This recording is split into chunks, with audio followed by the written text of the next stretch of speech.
وسلم على رسوله الكريم أما بعد فأعوذ بالله من الشيطان الرجيم بسم الله الرحمن الرحیم۔ اور انتہائی واجب الاحترام قابل صد احترام بزرگوں، بھائی اور نوجوان ساتھیوں، آج تراویح کے اندر الحمدللہ ثم الحمدللہ حسب معمول 1.25 سپارے کی تلاوت ہوئی۔ 17واں پارہ جس کا ایک پاؤ کل تلاوت ہو چکا تھا، اس کا باقیہ 3 پاؤ تلاوت ہوئے، اور اس کے بعد پھر 18ویں پارے کا پہلا نصف تلاوت ہوا۔ الحمدللہ 17.5 پاروں کی تلاوت مکمل ہو چکی ہے آج 14ویں تراویح کے اندر۔ کل سورہ مریم کی تلاوت ہوئی۔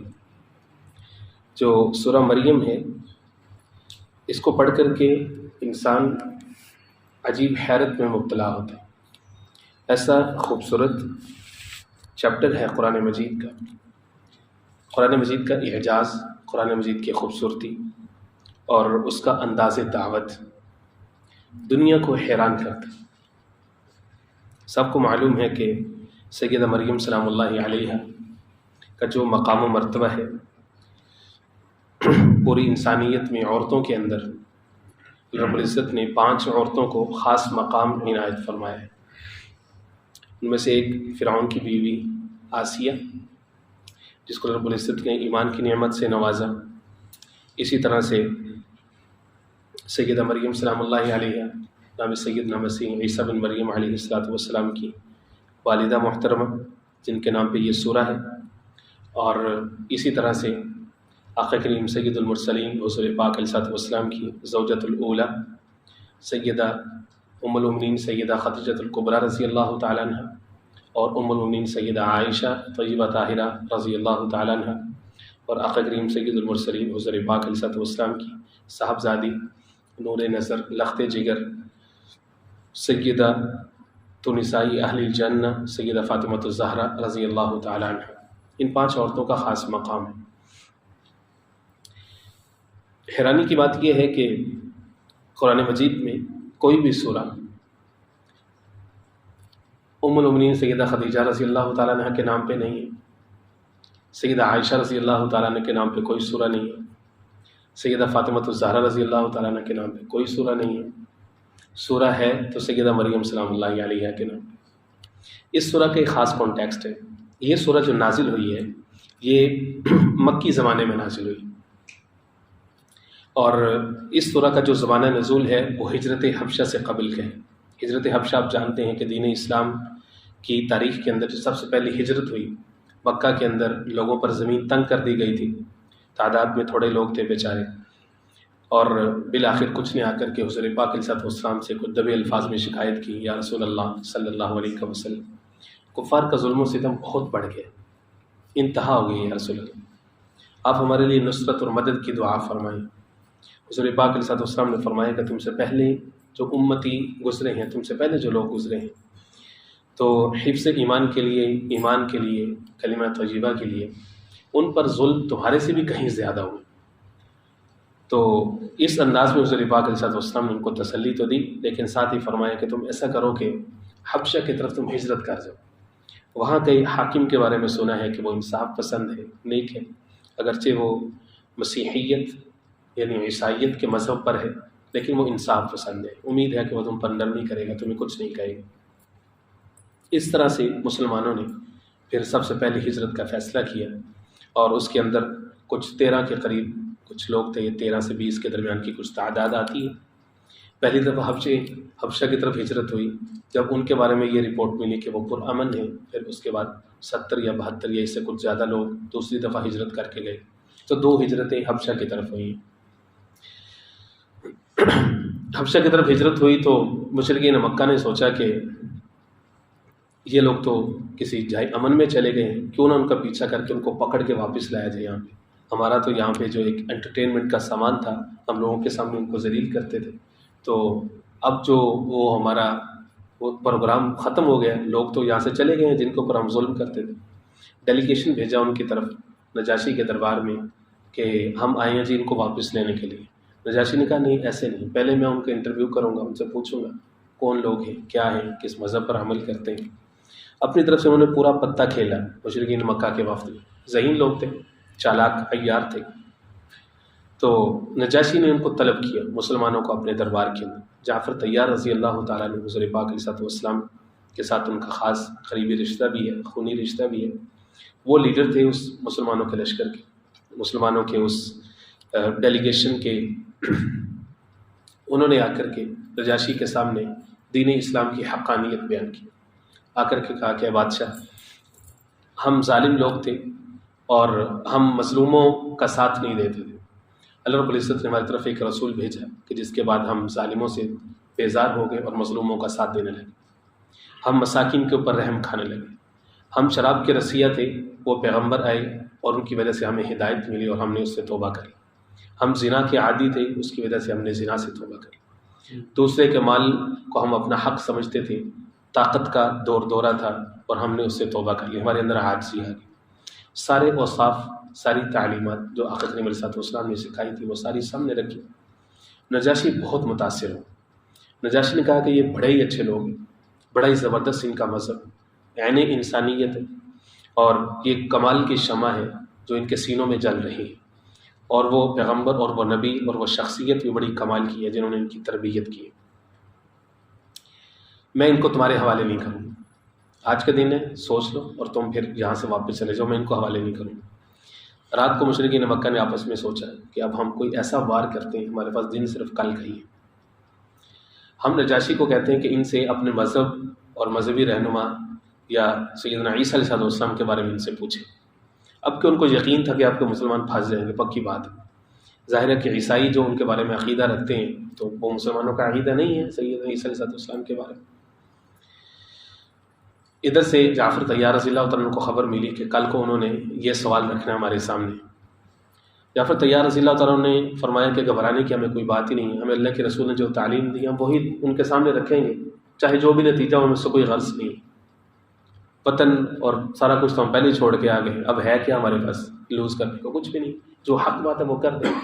اگلے دن نجاشی نے سیدھا سوال ہی یہی ڈالا کہ ہماری جو مقدس ہستیاں ہیں ان کے بارے میں تمہارا کیا خیال ہے؟ سیدنا عیسیٰ علیہ السلام کے بارے میں کیا خیال ہے؟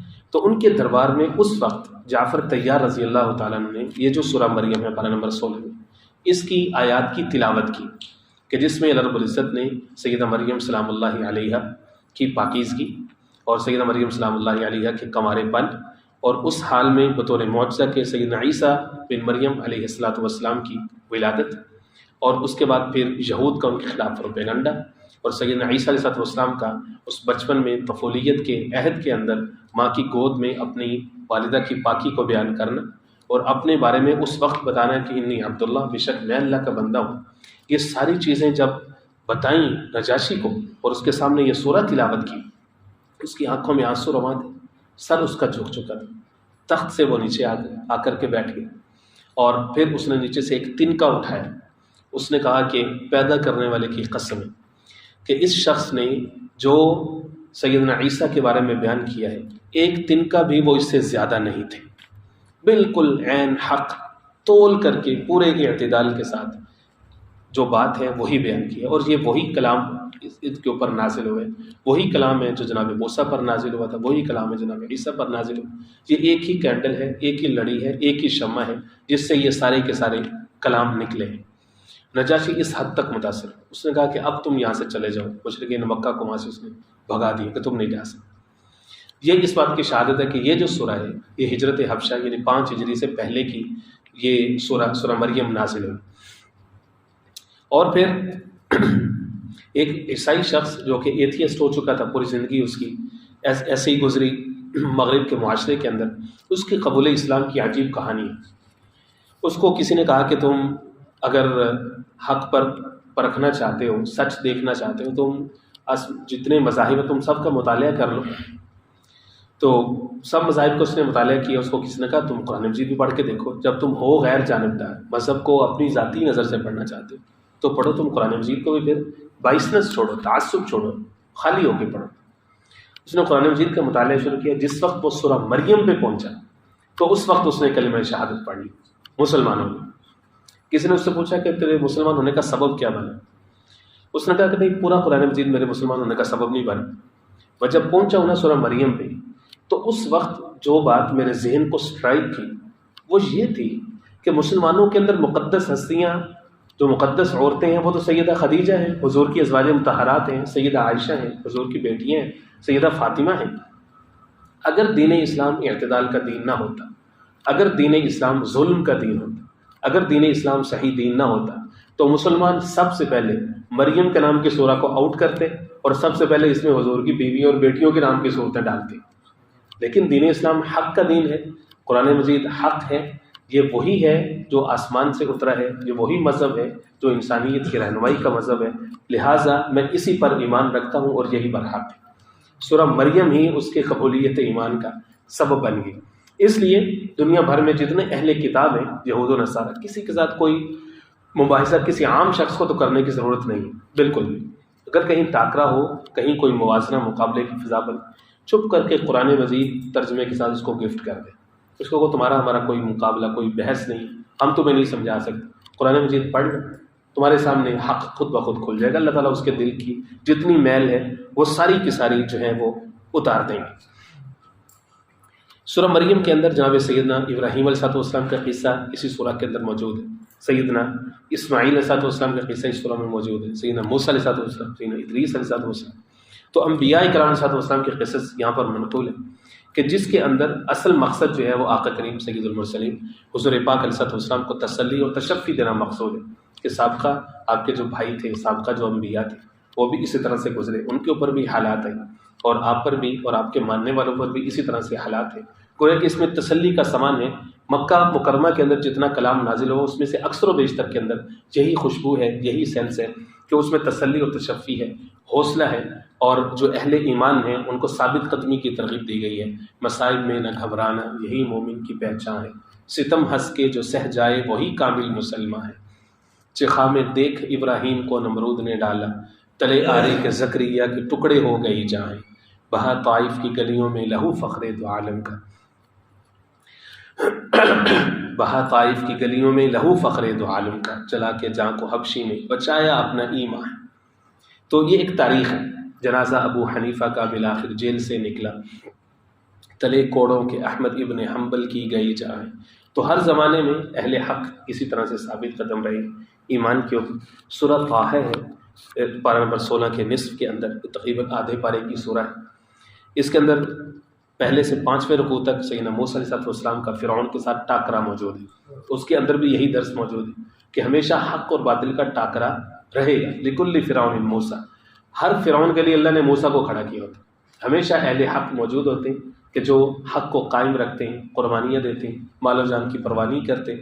اس کے اندر یہی سبق ہے۔ یہ بھی وہی ہجرت حبشہ کے آس پاس کے زمانے کی سورہ ہے، اور یہی سورہ ہے کہ جو سیدنا عمر بن خطاب رضی اللہ تعالیٰ عنہ کے ایمان لانے کا سبب بنی تھی، کہ جب کفار نے مشورہ کیا کہ اس شمع کو ہم کیوں نہ گل کر دیں کہ نیا دین لے کر کے اٹھیں، کہیں پورے معاشرے کو گمراہی کی طرف نہ لے کر کے جائیں، نعوذ باللہ، کون قتل کرے گا؟ عمر بن خطاب نے ذمہ داری لی، تلوار لی، اور آقا کریم علیہ السلام کے تلاش میں نکل پڑے ہیں۔ راستے میں کوئی دوست ان کے ملتے ہیں، کدھر جا رہے ہیں؟ میں یہ کام کرنے جا رہا ہوں۔ تم ادھر جا رہے ہو جبکہ تمہارے اپنے گھر کی پہلے خبر لو، تمہاری بہن اور تمہارے بہنوئی وہ پہلے ہی اس سے متاثر ہو کر کے مسلمان ہو چکے ہیں، پہلے ان کی خبر لو۔ ان کو چھوڑا اور اپنی بہن کے گھر کی طرف چلے گئے۔ بہن کے گھر سے قرآن مجید کی آواز آ رہی تھی، اندر داخل ہوئے عمر جیسا باجلال شخص، غصے والا شخص۔ تو ان کو جو پڑھا رہے تھے قاری صاحب، وہ چھپ گئے، خباب رضی اللہ تعالیٰ نے اس طرح کے نام آتے ہیں۔ تو عمر بن خطاب گھر میں داخل ہوئے، بہن اور بہنوئی کے اوپر بارش کر کے خوب مارا ہوا۔ بالآخر وہ بہن بھی اسی عمر بن خطاب کی تھی، اور بالآخر اس نے جھنجھوڑا عمر بن خطاب کا گریبان پکڑا اور زور سے کہا کہ جس باپ کا خون خطاب کا تیری رگوں میں ہے نا، اسی کا میری رگوں میں، اگر تو کفر پر قائم ہے تو میں بھی جس کو حق سمجھتی ہوں میں بھی اسی پر قائم رہوں گی، تو جو مرضی کر لیں۔ اس بات نے جھنجھوڑ کے رکھا۔ عمر بن خطاب کا غصہ ٹھنڈا ہوا اور فرمایا اچھا بتاؤ تم کیا پڑھ رہی تھی؟ وہ مجھے بھی بتاؤ، بس یہ کہنا تھا کہ پھر ان کے سامنے سورہ طٰہٰ کی آیات جو کہ ابھی کچھ ہی دن پہلے اتری تھی، اور ان کے سامنے یہ تلاوت کی گئی، طٰہٰ ما انزلنا علیک القرآن لتشقیٰ۔ بہن نے کہا کہ اس کو آپ چھو نہیں سکتے، پہلے غسل کرو گے، پاک ہوگے، شرک کی گندگی ختم ہوگی آپ کے ظاہر و باطن سے، پھر اس پاکیزہ کلام کو تم چھو سکتے ہو۔ یہ کلام جب پڑھا گیا تو عمر بن خطاب کا ظاہر و باطن کیا ہونا تھا، دھل گیا، اور فوری طور پر کہنے لگے کہ مجھے لے چل اس ہستی کی طرف، اس شخصیت اور اس ذات کی طرف کہ جس کے اوپر یہ کلام اترا ہے۔ اور وہ گئے پھر حضور پاک علیہ السلام کی طرف۔ دار ارقم کے اندر موجود تھے 39 کے قریب صحابہ کرام، جو کہ تھوڑے سے ہر وقت ہی حضور کے ارد گرد رہتے تھے۔ تو دور سے دیکھا انہوں نے کہ عمر آ رہا ہے، چرچا تو لوگوں نے پہلے سے سن رکھا تھا کہ زبردست آدمی ہے، لڑاکا ہے، مقابلے پہ اتر آتے ہیں۔ لوگوں نے یہ سوچا کہ عمر آ رہا ہے یا رسول اللہ، کہیں آپ پر حملہ آور نہ ہو جائے۔ حمزہ رضی اللہ تعالیٰ اسی کی ٹکر کے جوان تھے، قریشی تھے، ہاشمی تھے۔ انہوں نے کہا کہ یا رسول اللہ فکر نہ کریں، کسی کو فکر کرنے کی ضرورت نہیں۔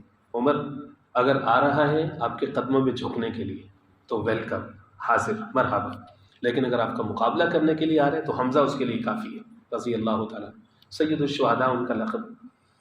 بالآخر حضور پاک علیہ السلام نے قریب آتے دیکھا تو فوری طور پر وہ دعا جو حضور پاک علیہ السلام نے ایک ہی رات پہلے مانگی تھی، کہ اللہ عمر دے دے یا عمر دے دے، عمر بن خطاب، عمر بن ہشام، ابو جہل، کہ یہ دو ڈاٹے بندے، ان میں سے کوئی ایک مل جائے، اسلام کو طاقت مل جائے گی تو جتنے مظلوم ہیں بیچارے ان کو تھوڑی تسلی اور سہولت ہو جائے گی۔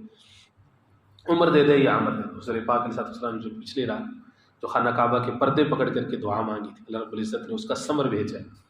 فرمایا کہ نہیں عمر آ نہیں رہا، لایا جا رہا ہے۔ آج عمر دین اسلام کی بہاروں میں آ رہا ہے۔ آج ہی حضور پاک علیہ السلام محمد عربی کا دامن تھامنے، تمہیں یارو مبارک ہو عمر ابن خطاب آیا، خدا سے میں نے مانگا تھا دعاؤں کا جواب آیا۔ سیدنا عمر فاروق رضی اللہ تعالیٰ عنہ کے ایمان لانے کا سبب جو بنا ہے وہ یہ سورہ طٰہٰ کی جو ابتدائی آیات ہیں یہ بنی ہے۔ 17ویں پارے کے شروع میں سورۃ الانبیاء ہے، جو مکی سورہ ہے، اس کی 112 آیات اور 7 رکوع ہیں۔ اس کو سورۃ الانبیاء اسی وجہ سے کہا جاتا ہے کہ اس کے اندر آگے چل کر کے انبیاء کرام علیہ السلام کے قصص موجود ہیں، خاص طور پر بالتفصیل جو ہے سیدنا ابراہیم علیہ السلام کی جو ٹسل ہوئی تھی اپنی قوم کے ساتھ، کہ قوم نے ان کو کہا کہ آپ ہمارے ساتھ چلیں، ہمارے بتوں کا میلہ ہے اس میں شرکت کر۔ ابراہیم علیہ السلام نے عذر ظاہر کیا کہ میں نہیں جا سکتا۔ دوسرے مقام پر سورہ صافت میں انی سقیم، انہوں نے کہا کہ میں بیمار، میں نہیں جا سکتا، عذر کی۔ جب وہ چلے گئے تو پیچھے سے ہی ان کے معبد کے بت خانے میں داخل ہوئے اور سب بتوں کو پاش پاش کر توڑ دیا، سب بتوں کو، اور جو کلہاڑا تھا وہ بڑے بت کے گلے میں ڈال دیا۔ اللہ اکبر۔ سنت ابراہیمی کیا ہے، جو مومن ہوتے ہیں وہ بت فروش نہیں ہوتا، بت شکن ہوتا ہے، موقع ملے تو بتوں پر وار کرتا ہے، غیر اللہ کو ختم کرتا ہے وہ۔ تو وہ جب آئے واپس ابراہیم علیہ السلام کے بارے میں انہوں نے پہلے ہی سن رکھا تھا، ہمارے بتوں کے بارے میں بات کرتا ہے، قرآن مجید نے پورا منظر بیان کیا کہ سنا ہے فتن ایک نوجوان ہے وہ ہمارے بتوں کے بارے میں بات کر رہا ہے۔ لوگوں نے کہا کہ لاؤ فاتو بھی علی اعین، لاؤ اس کو میڈیا کے سامنے، فاتو بھی علی اعین الناس، لوگوں کے سامنے لے کر کے آؤ، فاتو بھی علی اعین الناس لعلہم یشہدون، لوگ خود دیکھیں کہ کس نے ہمارے بتوں کو نقصان کیا۔ ابراہیم علیہ السلام سے پوچھا کہ آپ نے یہ کیا؟ انہوں نے کہا بل فعل، کیا ہے جس نے بھی کیا، کبیرہم ھذا، انداز دعوت بھی اس کے اندر، کبیرہم ھذا، یہ بڑا بت ہے، ان سے پوچھو، فاسألوہم، تمہارا خدا ہے نا، تم تو اس سے مدد مانگتے ہو، تمہاری تو یہ مدد کرنے سے پوچھو، وہ خدا کیا جو اپنی مدد نہ کر سکے، فاسألوہم ان کانوا ینطقون، ان سے پوچھو اگر یہ بولتے ہیں۔ قال فتعبدون من دون، وہ سوچ میں پڑے گئے، ان سے کہا فتعبدون من دون اللہ، اس کی عبادت کرتے ہو جو نہ نفع کا مالک نہ نقصان کا مالک۔ بالآخر انہوں نے یہ فیصلہ کیا کہ اب ہم تمہیں سزا دیں۔ وہ سزا کیا تھی، وہی نار، وہی آگ کہ جس کو جلایا گیا کہ یہ لمبے عرصے تک ابراہیم علیہ السلام کو اس میں ڈالا انہوں نے، اور اللہ رب العزت نے آسمان سے فرشتوں کو اتارا ان کی حفاظت کے لیے، جبرائیل کو دوڑایا، قلنا یا نار کونی بردم و سلاما علی ابراہیم، اللہ نے اعلان کیا کہ اے آگ ٹھنڈی ہو جائے، بردن ٹھنڈی ہو جائے، اور سن اتنی ٹھنڈی نہ ہو جانا کہ زیادہ ٹھنڈی بھی ایذا کا سبب ہوتی، زیادہ ٹھنڈک، بردم و سلام، سلامتی والی ہو جائے، ماڈریٹ ہو جائے۔ ابراہیم علیہ السلام سے کسی نے پوچھا زندگی کا ذرا بہترین لمحات تو بتائیے، حضرت نے فرمایا کہ بہترین لمحات وہی ہیں جو اس آگ کے اندر ہیں، جو توجہات اس امتحان میں اللہ کی میری طرف تھی وہ کبھی پہلے نہیں کبھی بعد میں، تو حالت امتحان میں مومن جو ہے وہ انجوائے کرتے۔ قلنا یا نار کونی بردم و سلاما علی ابراہیم، اللہ اکبر کبیر۔ اللہ رب العزت نے اس طرح سے جو ہے اپنے انبیاء کرام صلی اللہ علیہ وسلم کی مدد فرمائی۔ اسی کے اندر جو ہے وہ سیدنا نوح علیہ السلام، سیدنا داؤد، سیدنا سلیمان، سیدنا ایوب، ادریس، اسماعیل، ذوالکفل، ذوالنون، سیدنا یونس علیہ الصلوۃ والتسلیمات۔ تو کثرت کے ساتھ اس میں چونکہ انبیاء کا تذکرہ ہے اس لیے اس سورہ کا نام جو ہے وہ سورۃ الانبیاء رکھا گیا۔ اس کے بعد صورت الحج ہے. صورت الحج کو صورت الحج اس وجہ سے کہتے ہیں کہ اس کے اندر جو ہے وہ اذان حج کا تذکرہ ہے. اذان حج سے مراد یہ ہے کہ ابراہیم علیہ السلام نے جب خانہ کعبہ کو تعمیر کی تو اللہ کی طرف سے حکم ہوا کہ آپ اعلان کریں لوگوں سے کہیں کہ حج کے لیے وَأَذِّن فِي النَّاسِ. اے اللہ میرا اعلان پہاڑ انسان کہاں کا، میری آواز کہاں تک جائے گی؟ اللہ نے فرمایا نہیں میرے خلیل، تیرا کام اعلان کرنا ہے، لوگوں تک پہنچانا میرا کام ہے. آپ اعلان کیجیے وَأَذِّن فِي النَّاسِ بِالْحَجِّ، لوگوں میں اعلان کیجیے کہ یہ اللہ کا گھر ہے، آؤ دیوانہ بات چلے آؤ. وَأَذِّن فِي النَّاسِ بِالْحَجِّ. آپ دیکھیں گے کہ یاتین وہ لوگ آئیں گے ضامرین یاتین من کل فج عمیق، ہر تنگ و تاریک راستے سے گرتے پڑتے دیوانہ وار کسی بھی طریقے سے وہ یہاں تک پہنچنے کی کوشش کریں. علماء نے لکھے اس کی تفسیر میں کہ ابراہیم علیہ السلام نے جب اعلان کیا تو ہر اس شخص کی روح نے لبیک کہا کہ جس کو تا قیامت خانہ کعبہ کی زیارت اللہ رب العزت نے مقدر میں لکھی تھی، جس کو وہاں پہ طواف کے لیے جانا تھا، ہر ایک نے لبیک کہا. اور اللہ رب العزت تا قیامت ایسے سب کے لیے ایسے اسباب پیدا فرماتے نہیں کہ اللہ رب العزت ہماری نسلوں کو وہاں کی مقبول حاصل، ہمیں ہماری نسلوں کو صحت و سلامتی، تندرستی، عافیت و برکت اور حفاظت کے ساتھ بار بار جو ہے وہ نصیب فرمائے. حج کا موضوع چونکہ یہاں پر چوتھے رکوع اور پانچویں رکوع کے اندر موجود ہے، پھر اس کے اندر قربانی کا موضوع موجود ہے، اور یہ موضوع اپنی پیک پر پہنچتا ہے آیت نمبر 37 میں جا کے، جس میں رب العزت نے فرمایا لن ینال اللہ لحومها ولا دماؤها. یاد رکھو کہ اللہ کو ان جانوروں کا، ان قربانی کے جانوروں کا نہ تو خون چاہیے نہ گوشت چاہیے، اللہ کو کچھ نہیں پہنچنا. لحومها ولا دماؤها ولكن يناله التقوى منكم. اللہ کو کیا پہنچتا ہے؟ اللہ کو تقوی پہنچتا ہے، تمہارے اندر کا اخلاص پہنچتا ہے. تم جتنی بھی بڑی نیکی کر رہے ہو اگر وہ اللہ کی رضا کے لیے تو اللہ کو منظور ہے، لیکن اگر تمہارے اندر اخلاص موجود نہیں ہے تو جانوروں کے گلے پہ چھری چلانا چھ معنی دار ہے. تسی حج بھی کیتی جاندے ہو تے لو بھی پیتی جاندے ہو، کھو کے مال یتیمہ دا تے بھیج مسیتی جاندے ہو، نفس تے چھری پھیر دے نہیں تے دمبے کیتی جاندے ہو، پھٹ دلاں دے سیندے نہیں تے ٹوپیاں سیتی جاندے ہو. اللہ کو چاہیے اندر کی تبدیلی، اخلاص. فرمایا لن ینال اللہ لحومها ولا دماؤها، اللہ کو خون اور گوشت ان جانوروں کا نہیں پہنچتا لیکن تقوی پہنچتا ہے. انشاءاللہ العزیز کل جو 18واں پارہ جس کی تلاوت آج ہوئی سورۃ المؤمنون اور پھر سورۃ النور، اس کے مضامین کے اوپر بات کریں گے.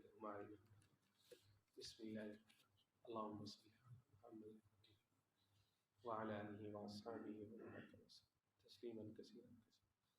اللہم نور قلوبنا بالقرآن وزین اخلاقنا بالقرآن وادخلنا الجنة بالقرآن ونجنا من النار یا رحیم یا رحیم. صلی اللہ تعالی علی خیر محمد وآلہ